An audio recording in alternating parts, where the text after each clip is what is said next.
Pathanamthitta പെരുന്നാട്ടിലെ CI2 പ്രവർത്തകൻ ജിതിന്റെ കൊലപാതകത്തിൽ പ്രതിരോധത്തിലായി CPM.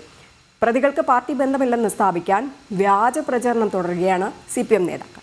ഒന്നാം പ്രതി നിഖിലേഷ് CI2 പ്രവർത്തകനെന്ന് വ്യക്തമാക്കിയിട്ടും ഉൾക്കൊള്ളാതെ പാർട്ടിക്കാർ ഇതും നിഷേധിച്ചതും വ്യാജ പ്രചരണം തുടർന്ന് ജില്ലാ സെക്രട്ടറി രാജു എബ്രഹാം. മിഥുൻ മുരളി ചേരുന്നുണ്ട്. മിഥുൻ, ഇന്നലെ ഇങ്ങനെ ഒരു കൊലപാതകം നടന്നു എന്ന് പറയുന്ന ആ സമയത്ത് തന്നെ പാർട്ടി അല്ല ഇത് ചെയ്തതെന്ന് വരുത്തി തീർക്കുവാൻ വേണ്ടി CPM സംസ്ഥാന സെക്രട്ടറി അടക്കമുള്ളവർ പാടുപെടുന്ന കാഴ്ചകൾ നമ്മൾ കണ്ടതാണ്. ഇപ്പോൾ വീണ്ടും അതേ നിലപാടിലേക്ക് തന്നെ തിരിഞ്ഞിരിക്കുകയാണ്. വ്യക്തമായിട്ടറിയാം ഈ പ്രതികൾ CPM പ്രവർത്തകരാണ് എന്നുകൂടി. പ്രതിരോധത്തിലായ സാഹചര്യത്തിൽ എന്തിനാണ് ഇങ്ങനെ ഒരു വ്യാജ പ്രചരണങ്ങൾ നടത്തുന്നത്?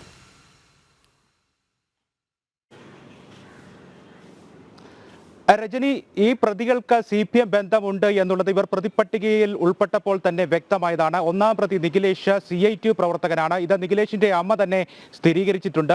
നാലാം പ്രതി സുമിത്ത് DYFIയുടെ സജീവ പ്രവർത്തകനാണ്. ഏഴാം പ്രതി മിഥുൻ മധു DYFI പ്രവർത്തകനാണ്. ഇവർക്ക് രണ്ടുപേർക്കും DYFIയുടെ സംഘടനാ ചുമതലകൾ ഉള്ളതാണ്. ഇവരെല്ലാം CPM ബന്ധം ഉള്ള ആളുകളാണ് പ്രതികൾ എന്ന് ഉൾപ്പെട്ടിട്ടുള്ള CPM-നുള്ളിലെ പ്രവർത്തകർ തമ്മിലുണ്ടായ ആഭ്യന്തര സംഘർഷമാണ്, അല്ലെങ്കിൽ യുവാക്കൾ തമ്മിലുണ്ടായ സംഘർഷമാണ് ഈ കൊലപാതകത്തിലേക്ക് നയിച്ചത് എന്ന പോലീസ് ഭാഷ്യമുള്ളപ്പോഴാണ് ഇതാ BJP-യുടെയും RSS-ന്റെയും തലയിൽ കെട്ടിവെക്കാനുള്ള ശ്രമം ഈ കൊലപാതകം നടന്ന മണിക്കൂറുകൾക്കുള്ളിൽ തന്നെ CPM നേതൃത്വത്തിന്റെ ഭാഗത്ത് നിന്ന് ഉണ്ടായത്. ഈ വ്യാജ പ്രചാരണങ്ങൾ നിഖിലേഷിന്റെ അമ്മ CI2 പ്രവർത്തകനാണ് പ്രതിയായ തന്റെ മകൻ എന്ന് സ്ഥിരീകരിച്ചിട്ടും തുടരുന്ന സാഹചര്യമാണ് CPM നേതൃത്വത്തിന്റെ ഭാഗത്ത് നിന്ന് ഉണ്ടാകുന്നത്. വ്യാജ പ്രചാരണങ്ങളെ ന്യായീകരിക്കുകയാണ് CPM ജില്ലാ സെക്രട്ടറി രാജു എബ്രഹാം. നിഖിലേഷ് CI2 പ്രവർത്തകനാണ് എന്ന് പറഞ്ഞത് എന്തുകൊണ്ടാണെന്ന് തനിക്ക് അറിയില്ല എന്നാണ് രാജു എബ്രഹാം അല്പസമയം മുൻപ് പ്രതികരിച്ചത്.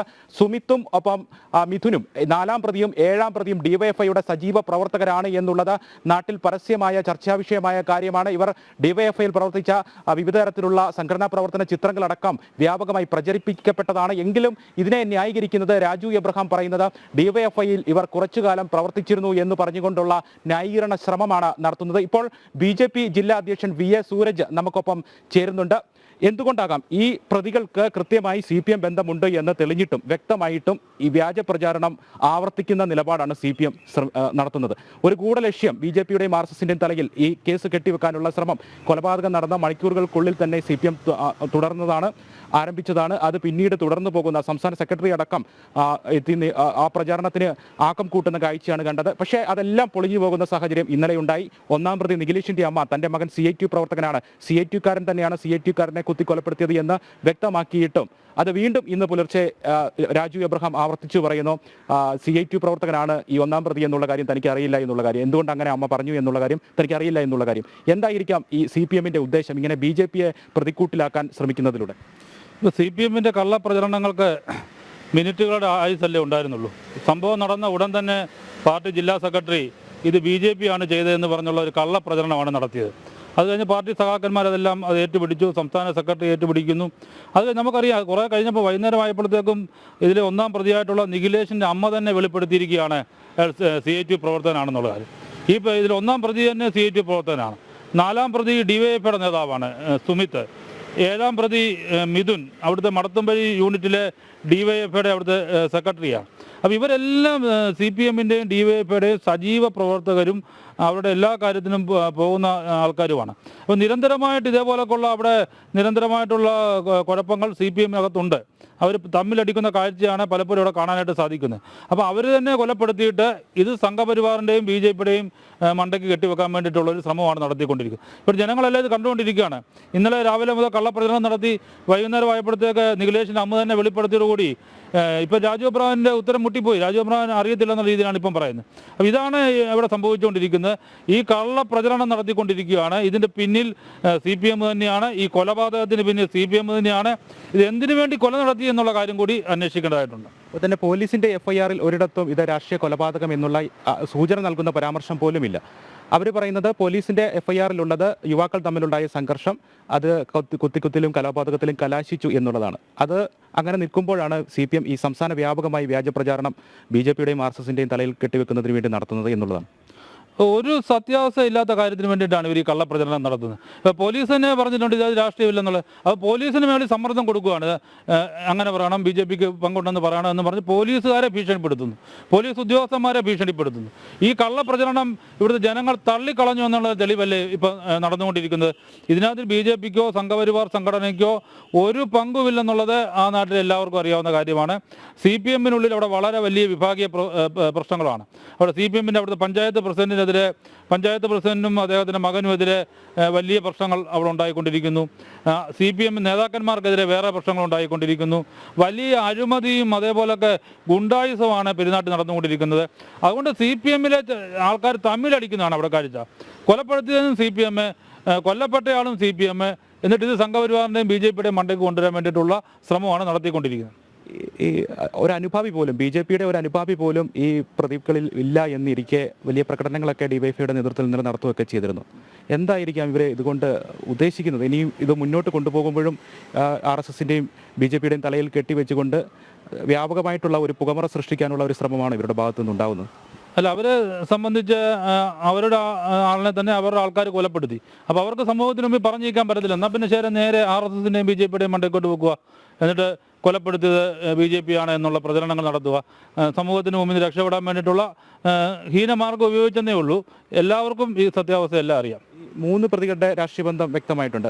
BJPയെ സംബന്ധിച്ചിടത്തോളം മറ്റ് പ്രതികൾ അവരെ സംബന്ധിച്ചുള്ള എന്തെങ്കിലും സൂചനകൾ ലഭിക്കുമോ? അവർ CPM അനുഭാവികളാണ് എന്നുള്ള വിവരങ്ങൾ ലഭിക്കുമോ? എന്തെങ്കിലും ലഭിച്ചിട്ടുണ്ടോ?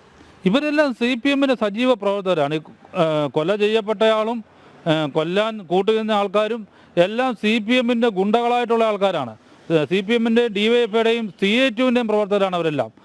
അവരെല്ലാമാണ് കൊന്നതും കൊല ചെയ്യിപ്പിച്ചതും എല്ലാം. അപ്പോൾ ഇതിനകത്തിൽ നമുക്ക് വ്യക്തമായിട്ട് അറിയാം, ഇത് CPM-ന്റെ ഉള്ളിലെ പ്രശ്നങ്ങളുണ്ടായ കൊലപാതകമാണ്. ഈ ഉൾപ്പെട്ടിരിക്കുന്ന 8 പേരും നാട്ടിൽ സ്ഥിരം സംഘർഷ അവസ്ഥയുണ്ടാക്കുന്ന ഈ പാർട്ടിയുമായിട്ട് ചേർന്ന് പ്രവർത്തിക്കുന്ന ആളുകളാണ് എന്നുള്ളതാണല്ലേ? അവിടെ ഉണ്ടായിട്ടുള്ള എല്ലാ പ്രശ്നങ്ങളും ഇതേപോലെയുള്ള നിരവധി പ്രശ്നങ്ങൾ അവിടെ ഉണ്ടായിക്കൊണ്ടിരിക്കുന്നുണ്ട്. ഇതിനകത്തിലെല്ലാം പിന്നെ CPM-ആണ്. CPM-നുള്ളിലെ കടുത്ത വിഭാഗീയതയാണ് അവിടെ ഉണ്ടായിക്കൊണ്ടിരിക്കുന്നത്. അവിടെ പഞ്ചായത്ത് പ്രസിഡന്റിന് നേരെ ഒരു വലിയ വിഭാഗം പ്രവർത്തിക്കുന്നുണ്ട്. അപ്പോൾ ഈ തരത്തിലുള്ള ഗുണ്ടായുസവും ആക്രമണവും ആണ് അവിടെ നടന്നുകൊണ്ടിരിക്കുന്നത്. ഇതിൻ്റെ എല്ലാം പിന്നെ CPM കൊന്നതും അവരെ, കൊല്ലിച്ചതും അവരെ എന്നുള്ളതാണ് യഥാർത്ഥം. ഈ വ്യാജ പ്രചാരണങ്ങളെ എങ്ങനെയാണ് BJP പ്രതിരോധിക്കാൻ ശ്രമിക്കുന്നത്? ഏത് രീതിയിലായിരിക്കും? BJP ഇത് ശക്തമായിട്ട് നേരിടും. കാരണം വെറും കള്ളപ്രചരണം, ഉത്തരവാദിത്തപ്പെട്ട രാഷ്ട്രീയ പാർട്ടി, ആ പാർട്ടിയുടെ ജില്ലാ സെക്രട്ടറി, അതേപോലെ സംസ്ഥാന സെക്രട്ടറി വെറുതെ അങ്ങ് പ്രസ്താവന നടത്തിയിരിക്കുകയാണ്. ഇവർക്ക് ലജ്ജയില്ലേ? ഇത്രയും വലിയ ആൾക്കാരാണെന്ന് പറഞ്ഞു നടന്നിട്ട് ഭരിക്കുന്ന പാർട്ടിയുടെ ജില്ലാ സെക്രട്ടറിയും സംസ്ഥാന സെക്രട്ടറിയും മിനിറ്റുകൾക്കകം ഇത് BJP ആണെന്നുള്ള പ്രചരണം നടത്തിക്കൊണ്ടിരിക്കുകയാണ്.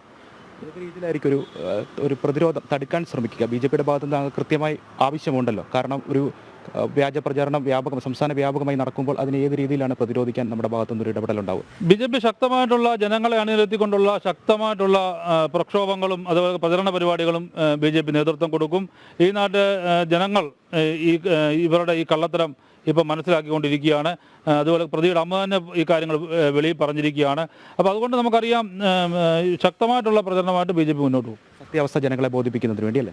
സത്യാവസ്ഥ ജനങ്ങളെ ബോധിപ്പിക്കുന്നതിന് വേണ്ടിയുള്ള ശക്തമായിട്ടുള്ള പ്രചരണങ്ങൾ. ഈ മാർക്സിസ്റ്റ് പാർട്ടിയുടെ ഈ കള്ളത്തരം അവർ എന്നും ഇത് തന്നെയാണ് ആവർത്തിച്ചുകൊണ്ടിരിക്കുന്നത്. എല്ലാ സ്ഥലത്തും ഇത് തന്നെയാണ് ആവർത്തിച്ചുകൊണ്ടിരിക്കുന്നത്. ആ കാര്യങ്ങളെ ജനങ്ങളുടെ മുമ്പിൽ കൊണ്ടുവരും.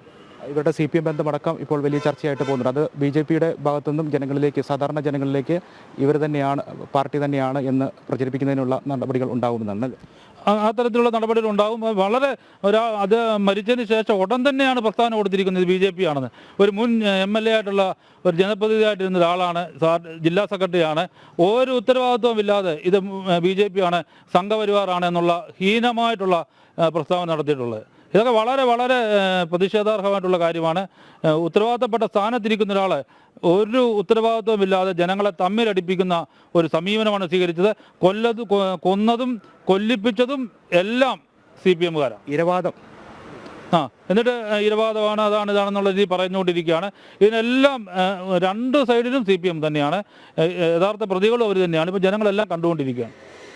തീർച്ചയായും ഇതിനെ പ്രതിരോധിക്കുന്നതിനുണ്ട്. ഈ വ്യാജ പ്രചാരണങ്ങളെ പ്രതിരോധിക്കുന്നതിന് വേണ്ടി നിരുത്തരവാദിത്വപരമായിട്ടുള്ള സമീപനങ്ങൾ, പ്രതികരണങ്ങൾ CPM നേതൃത്വത്തിന്റെ ഭാഗത്തുനിന്ന് ഉണ്ടാകുമ്പോൾ അതിനെ പ്രതിരോധിച്ച് സാധാരണ ജനങ്ങൾക്ക് ഇടയിലേക്ക് ഇതിന്റെ സത്യാവസ്ഥ ബോധിപ്പിക്കുന്നതിനുള്ള ശ്രമങ്ങൾ ഉണ്ടാകുമെന്നാണ് BJP ജില്ലാ അധ്യക്ഷൻ VS സൂരജ് വ്യക്തമാക്കിയിരിക്കുന്നത്. ഈ സംഭവം ഉണ്ടായി തൊട്ടു പിറകെ തന്നെ CPM ജില്ലാ സെക്രട്ടറിയുടെ ഭാഗത്തുനിന്ന് ഇത് BJPയുടെ തലയിൽ കെട്ടിവെക്കാനുള്ള ശ്രമങ്ങൾ ഉണ്ടായെങ്കിലും ഇന്നലെ ഒന്നാം പ്രതി നിഖിലേഷിന്റെ അമ്മ ഇത് ഒന്നാം പ്രതിയായിട്ടുള്ള തന്റെ മകൻ നിഖിലേഷ് CIT പ്രവർത്തകനാണ്.